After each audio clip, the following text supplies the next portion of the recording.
Hey losers, I'm Coral. Welcome back to my channel. If you're joining me for the first time, I mostly read horror, but I also dabble in any genre as long as the story is unsettling, dark, strange, etc. So if you're into stuff like that, you'll fit right in here.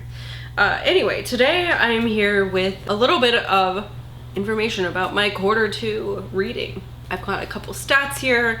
I've got my three favorite books. You know, maybe I'll talk a little bit about finishing the Read What You Want challenge again. Just touch on it. I did a more in-depth thing. Talk about how my reading has changed, if at all. But anyways, let's start out with the stats. I have a little genre tracker here.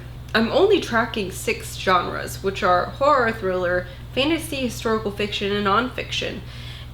And that's one thing I talked about probably in my Q1 wrap up like this. Why historical fiction? Did I think I was going to read that? Or I just looked at the other genres and was like, historical fiction, I guess. Because I have read one historical fiction book through the entire year. I've read 0 this quarter, and I've read other genres that I didn't put trackers here. So like, I only picked 6 genres to include here. Why historical fiction?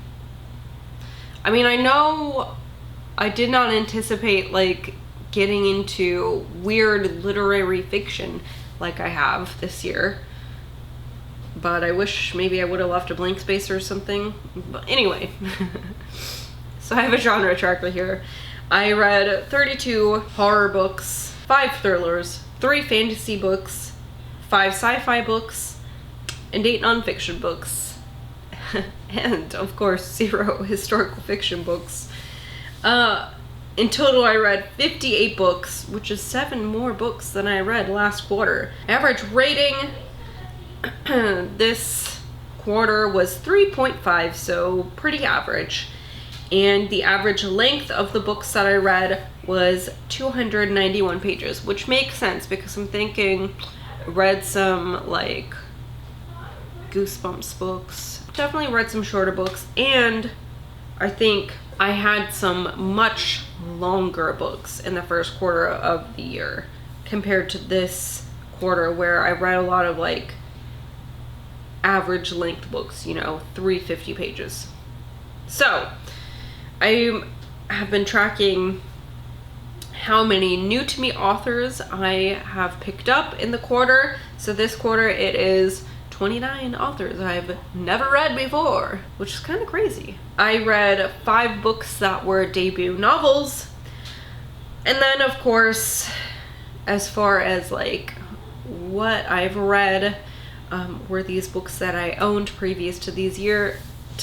So were these off of my backlog. 43 out of the 58 were out of my backlog. So that's excellent. That is excellent. That's so many of them. But I also hauled 25 books, which is quite a few. A lot of these came in last month when I went a few places and bought a few books.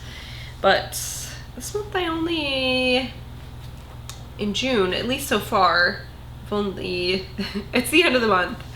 So I'm not really sure what I'm expecting to happen, but my birthday is in 4 days.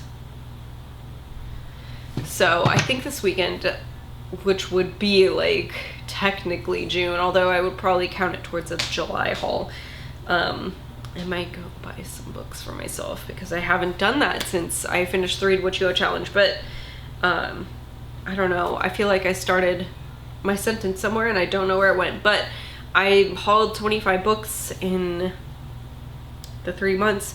But what I do like though is that the books being read off my backlog. So these are books that I've owned for before this year.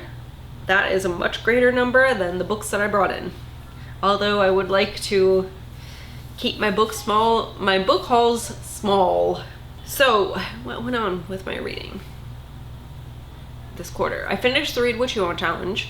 So I anticipate my reading in the coming quarters to be a little bit different. I do intend to read some newer releases, which I was kind of holding back on in order to complete my Read What You Own challenge books. So I do probably feel like my number of backlog books will be smaller going forward, but hopefully not that much smaller. I do want to continue to read the books that I own so that I can figure out whether they're staying or going. I really wish I would have made space in here for like how many I have DNF'd and decided to get rid of. Because there are quite a few over there. But I'm not sure if those are all from this quarter or not.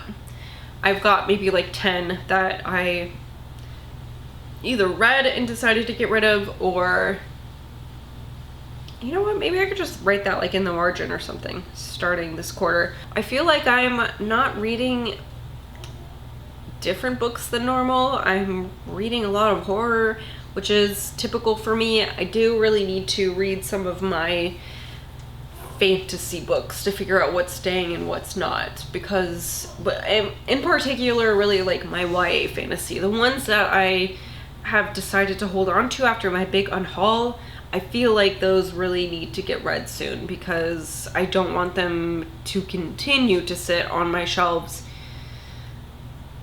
for years now, even after, you know, they've been up for elimination. You know what I mean? So those really need to get read soon. So maybe, you know, I'll have higher fantasy numbers in the coming months, maybe. Who knows? Honestly, I do, like I said, my big thing is that I want to make sure that I'm reading the books that I own. That is the biggest thing. And hopefully I'll continue to do that. I'm really, like I said, finding that I'm enjoying like weird literary fiction more than I knew, but I'm also like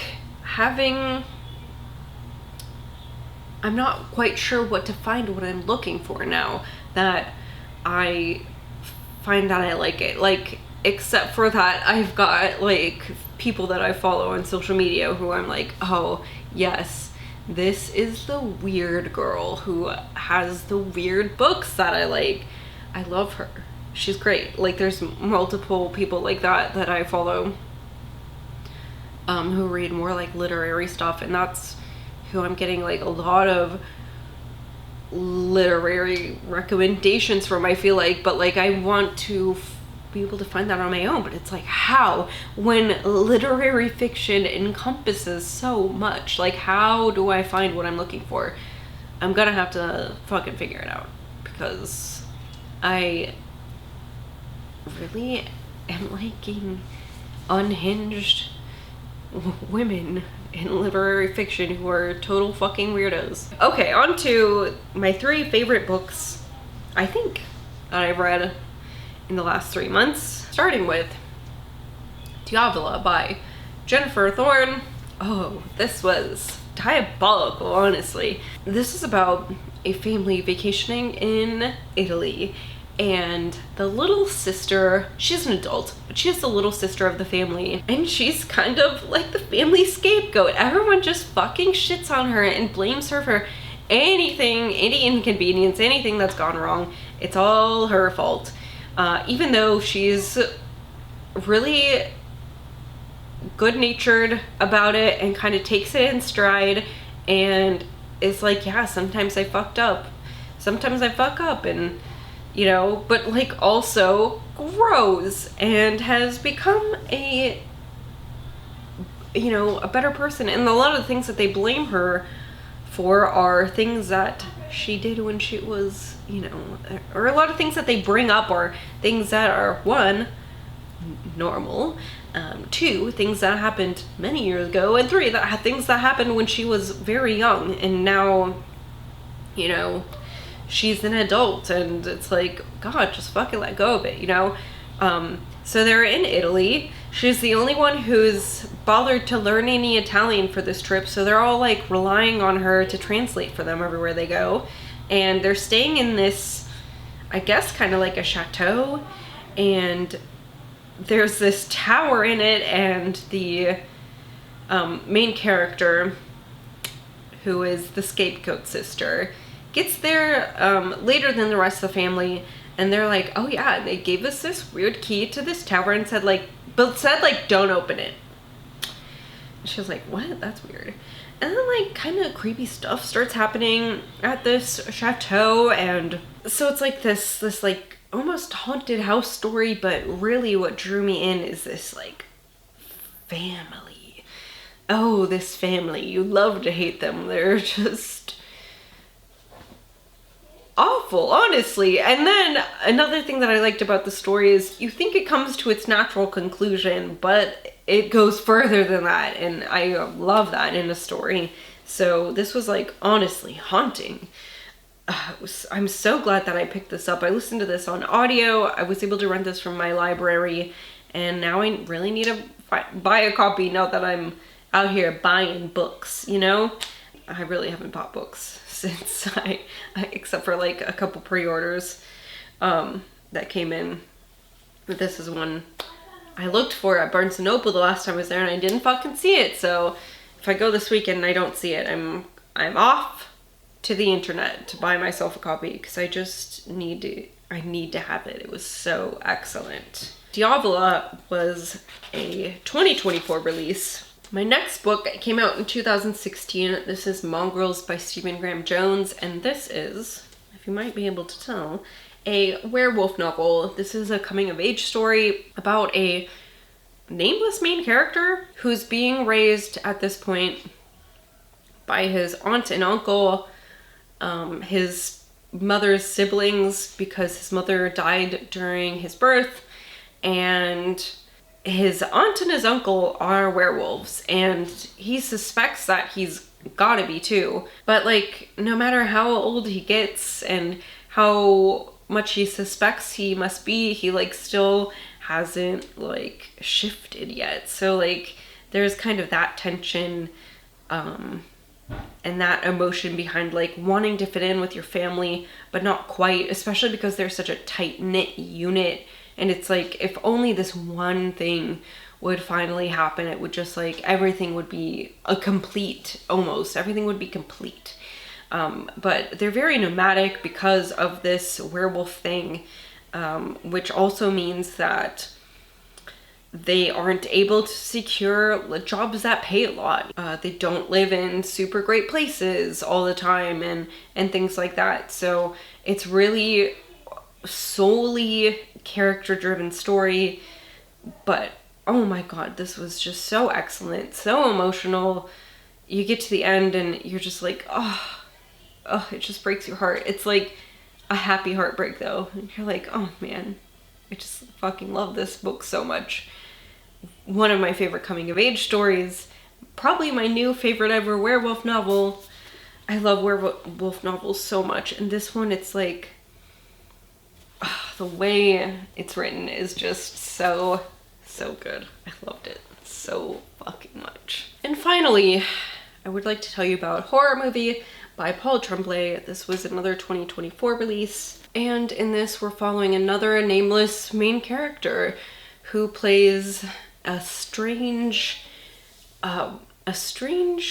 masked friend in this indie horror film called Horror Movie that gets filmed but never released in the 90s, and it's never released. No one ever hears about it until more recently.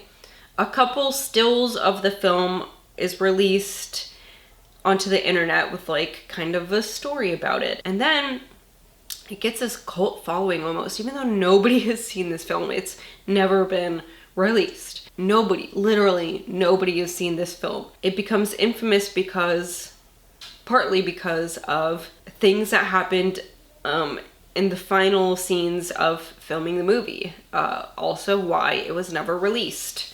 things that happened on set. So now in the present day, there's only one remaining member of the cast and crew, and he is helping work on a reboot. And he is going to reprise his role as this masked, they call him Thin Kid, and that's who he is in this story.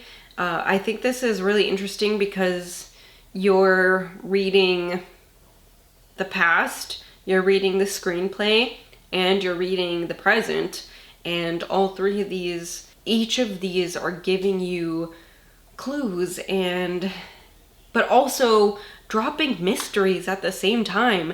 And it's like, it was so hard to put down because you get through one part and it's like, then this next section of like script is up and you're like, oh fuck, I need to know what's gonna happen next, because ultimately you really want to find out what happened during the filming of the movie, of horror movie, because you don't know exactly what happened, and you know that there is only one living survivor at this point, but like, what the fuck happened? So it was so compelling, so hard for me to put down, so easily readable, and man, my favorite recent Tremblay for sure. It's like, in its very essence, a Tremblay novel, with the not knowing if there's something supernatural happening, with the horror movie aspect of it, the ending, and it's just so excellent. I loved it. So good. Okay, well, that is a little chat about my reading in the second quarter of the year. I can't believe, this year is halfway through. I kind of don't like the sound of that.